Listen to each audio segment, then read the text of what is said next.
ndagukeneye Yesu mukiza wanje mwiza ijwi ryawe mukiza tera umunezero ndagukeneye Yesu ku manywa na nijoro mu mwanya wo gusenga umugisha wawe ndagukeneye Yesu ku manywa na nijoro mu mwanya wo gusenga umugisha wawe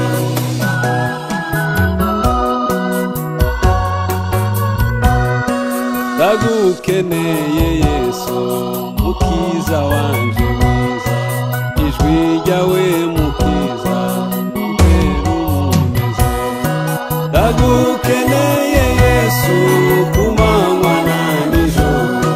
mu mwanya wo gusenga umugisha wawe ndagukeneye Yesu ku manywa na nijoro mu mwanya wo gusenga umugisha wawe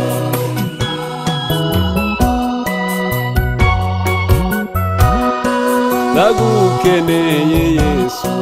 kumbe kure mukiza kubwira ngo nzaneshe imitego ya Satani ndagukeneye Yesu ku manywa na nijoro mu mwanya wo gusenga umugisha wawe ndagukeneye Yesu ku manywa na nijoro mu mwanya wo gusenga umugisha wawe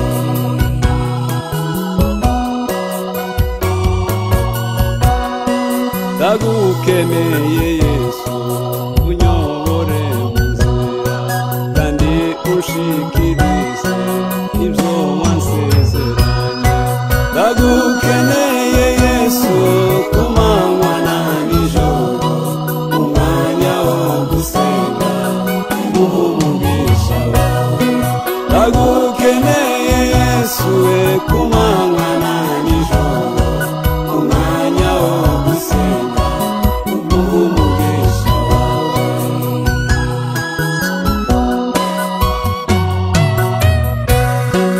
ndagukeneye Yesu mu bihe byanje byose kubwira tuzabane mu bwami bwawe ndagukeneye Yesu ku manywa na nijoro mu mwanya wo gusenga umugisha wawe ndagukeneye Yesu ku manywa na nijoro mu mwanya wo gusenga umugisha wawe